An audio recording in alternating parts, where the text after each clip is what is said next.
थोड़ा सा टाइम मिला, उसके बाद क्लास शुरू हो गई। अभी भी क्लास में हूँ, तो अभी प्रोटोकॉल लिखना है।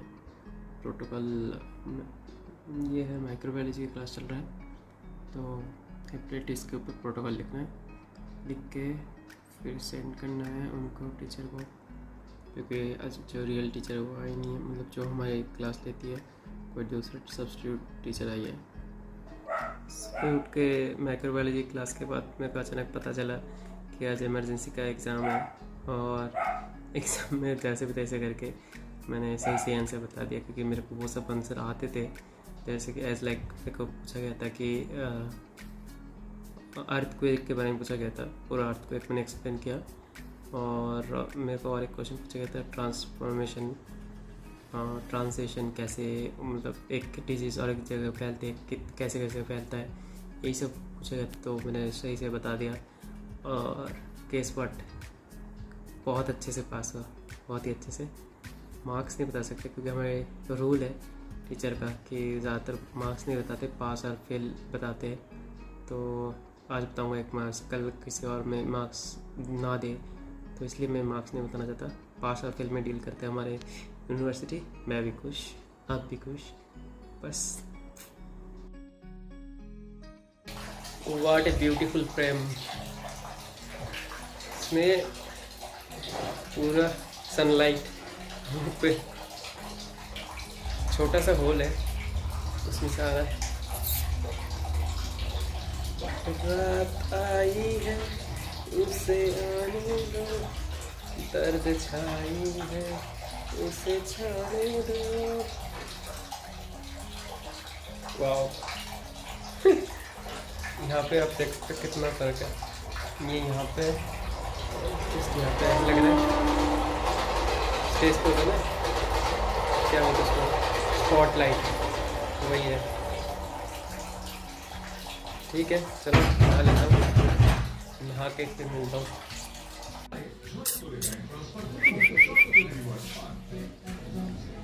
नहीं खाना, नहीं खाना, नहीं खाना। आज तो लगा है वैक्सीनेशन, लगा है वैक्सीनेशन हुआ है ना। खा लो खा लो खा लो खा लो, जाओ जाओ। फाइनली नहाई हो गई। अब थोड़ी देर में हम पढ़ाई करने बैठेंगे। क्या करेंगे? पढ़ाई। ये हमारी दही है, और ये हम है, और ये हमारी लैपटॉप ऑलमोस्ट ठीक हो चुकी है, फुल नहीं हुआ, पता नहीं क्यों सारे काम नहीं कर रहा है।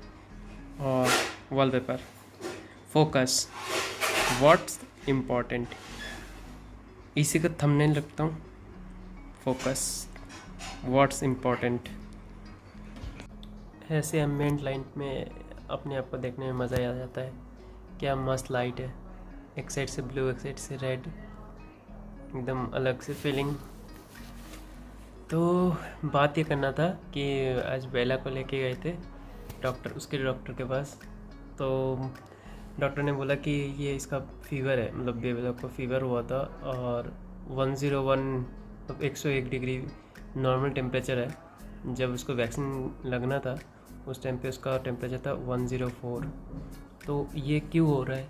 क्योंकि इस टाइम पे गर्मी बहुत ज़्यादा है, और ऐसे में हम लोग क्या करते हैं कि हम लोग डाइट ले रहे हैं, लिक्विड डाइट लेते हैं, प्यास लगते हैं हम लोग पानी पीते हैं, हल्का ठंडा पानी। कभी अभी इस टाइम पे कोई गर्म पानी पी नहीं रहा है, पर कोविड की वजह से सब गर्म पानी पीने लगे दोबारा, तो हम हाइड्रेशन को मेंटेन करते हैं। मगर ये लोगों को क्या है कि हम लोग जब खाना देते हैं तब देते हैं पानी, या फिर पानी देते हैं वो जब मन करे तब खा लेती है। मगर पानी का क्या है कि पानी ये पीती नहीं है, बहुत कम पीती है। तो इसके लिए हमने अभी बाथरूम में अलग से रख दिया है एक पॉट। जब ये सुसु करने जाती है तो एक साइड में, सुसु करने का उसका जगह अलग है, और जो पीने का पानी है वो उसका जगह अलग रखा है, क्योंकि सुसु करके आने के उसी टाइम वो पानी पी के आए। और ये इतना ज़्यादा आलसी हो चुकी है कि सुसु करने के बाद आके सो जाती है, या फिर खेलने लग जाएगी मगर पानी नहीं पी रही है। और इसका डिहाइड्रेशन की वजह से मतलब टेम्परेचर हाई हो गया, ये अकॉर्डिंग टू डॉक्टर। और बोला कि इसको अभी हाइड्रेट ज़्यादा रखो, दही ज़्यादा दो दिन में, और जो दिन का खाना है वो कम रखो, हल्का मतलब कम लिक्विड ज़्यादा दो। और जो सुबह का रात का खाना है, जिस टाइम टेम्परेचर डाउन रहता है उस टाइम ज़्यादा खाना दो। तो हम लोग आज से वही कर रहे और डीवर्मिंग वगैरह करवाए आज। तो अपना बेला भी थोड़ा इसको भी पता लग गया है कि कैसे इंजेक्शन लगता है, ये वो होता है, वैक्सीनेशन होता है। चुपचाप लगा लेती है, कोई कुछ नहीं, रोना धोना कुछ नहीं। मगर हाँ, वहाँ पे जाने का टाइम थोड़ा रोती है। वो जो क्लिनिक के सामने लिखा रहता है, हॉस्पिटल के सामने, पेट हॉस्पिटल, उसके सामने जाते ही वो रोने लग जाती है। बाकी बैठने के बाद तो सब बिल्कुल ठीक है। तो आप भी अगर आपके आसपास जितनी भी पेट है या फिर जो स्ट्रे डॉग है उनको पानी दीजिए, और जो बर्ड्स है उनके लिए भी पानी दीजिए। पानी बहुत ज़्यादा इम्पोर्टेंट है, चाहे कोई भी एनिमल हो, कोई भी। और हाँ, पानी को देने के बाद ध्यान रखें उस पर मच्छर वगैरह ना जमे। अगर आप दे देते हैं और वहाँ पे आपका पेट पहुँचता ही नहीं है, मान लो आपने जहाँ पे रखा है बहुत ऊपर रखा है, जहाँ पे पेट को पता ही नहीं चलता वहाँ पे पानी है, तो फिर वहाँ पे मच्छर पैदा हो जाएंगे, और ये भी ध्यान रखना है। तो इसलिए आप जब भी पानी दें उसको दिखा के, जो स्ट्रे डॉग है उसको दिखा के, या फिर जहाँ पे बर्ड्स बैठते हैं वहाँ पे दीजिए, जहाँ पे वो लोग प्रॉपर उसको ले पाए, उसका फ़ायदा उठा पाए। अगर उसका फ़ायदा नहीं उठा पाएंगे फिर देने ना देना एक ही बात है। और उसको ऐसे थोड़ा शेडो में रखिए, नहीं तो पानी गर्म हो जाएगा और वो बाहर के कोई पिएगा नहीं। मैंने भी बाहर एक स्ट्रे डॉग के लिए पानी के लिए एक पॉट रखा है, और छत पे भी रखा है मैंने, जो बर्ड्स हैं उनके लिए। तो आप भी ऐसा कीजिए प्लीज़। इन टाइम उनको देने वाला कोई है नहीं, घर का पेट है, घर पे तो हम हर कोई देख लेंगे, डॉक्टर नहीं बता दे। मगर जब बाहर का कोई मर जाता है भाई, कुछ हो जाता है किसी पेट को, बहुत बुरा लगता है। और ये कोविड के टाइम पे हर जगह पे ऑक्सीजन की डिमांड बहुत ज़्यादा है। आप कुछ नहीं कर सकते तो प्लीज़ मतलब अब एक पेड़ लगाइए। आपके पास स्पेस कम है तो अब घर में लगाइए, पॉट के अंदर लगाइए, टब के अंदर लगाइए, मगर लगाइए। इस गर्मी में आप अगर एसी के भरोसे रहते हैं तो आप बाहर को हीट कर रहे हैं और घर के अंदर ठंडा कर रहे हैं। आपको पता है एनर्जी तैयार नहीं होती है, मतलब नए नहीं बना सकते। आप एक एनर्जी को दूसरे एनर्जी में कन्वर्ट कर सकते हो।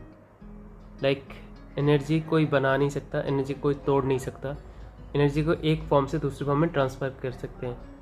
तो इसीलिए प्लीज़ आपसे रिक्वेस्ट है, आपके पास अगर कोई भी है तो मतलब कुछ भी अगर कुछ है तो प्लीज़ किसी को डोनेशन दे, और 2-4 पेड़ पौधे घर पे भी लगाए।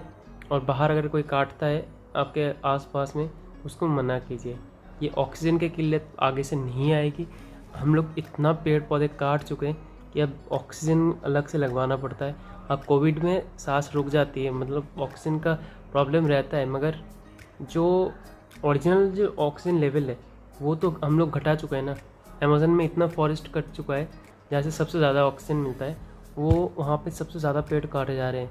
अभी जब उसको पता चला, इल्लीगली काटा जाता था, अब जब पता चला तो कई जगह बंद हुए, कहीं अभी तक पता ही नहीं चला। इंडिया में भी बहुत जगह पे ऐसे होता है कि पता नहीं चलता है। अब जब आपको ये बात पता है या नहीं पता है, ये नहीं पता कि अगर कोई बड़ा पेड़ है, अगर वो उसके किसी के घर के अंदर ही है, वो अगर काटना चाहे तो उसको म्यूनिसिपैलिटी का परमिशन लेना पड़ता है, या फिर ग्राम पंचायत का जो है ना परमिशन लेना पड़ता है। तो अगर बहुत लोग ये लेते नहीं हैं और वो काट देते हैं, और उसमें लिखा रहता है अगर एक पेड़ काट रहे हो तो 2 पेड़ आप लगाओगे, वो कोई भी नहीं करता है। यही एक बैड पॉइंट है। अगर आपको ये वाला पार्ट अच्छा लगा ना, प्लीज़ लोगों को एक बार इस वीडियो को शेयर करके बता देना कि ये वाला पार्ट देख लो। मैं इसका टाइमिंग भी दे दूंगा नीचे कब मैं बोल रहा हूँ। अब इस टाइमिंग पे क्लिक करोगे तो अपने आप यही वाला पार्ट खुलेगा, ठीक है। तो प्लीज़ अगर आप रिकवर हो चुके हो, अब रिकवर्ड पेशेंट हो, मतलब आप फुल्ली रिकवर्ड हो कोविड से, तो प्लीज़ प्लाज्मा डोनेट कीजिए। अगर आप रिकवर नहीं हुए, अभी तक आपको कोविड हुआ ही नहीं है, तो प्लीज़ मास्क ज़रूर पहनिए, 2 मास्क, हाथ धोइए, सैनिटाइज़र साथ में रखिए। इतना महंगा नहीं है सैनिटाइज़र या मास्क, 1 रुपये की आती है एक मास्क। जो सर्जिकल मास्क है वो 1 रुपये की आती है, 50 रुपये में 50 पीस आती है। ये आपका कोई भी लोकल शॉप में जाओगे तो मिल जाएगा। प्लीज़ 2 मास्क हमेशा यूज़ कीजिए। और वो जो सर्जिकल मास्क है उसको ट्राई कीजिए कि एक दिन में जितने टाइम आप बाहर है उस टाइम ही पहने और आके फिर उसको चेंज करें, या फिर उसको चेंज करके दूसरा पहने। उसको धोइएगा मत, उसको डायरेक्ट फेंक देना, क्योंकि उसके अंदर 3 लेयर होता है तो वो ख़राब हो जाते हैं धोने के बाद। प्लीज़ इतना ही रिक्वेस्ट है।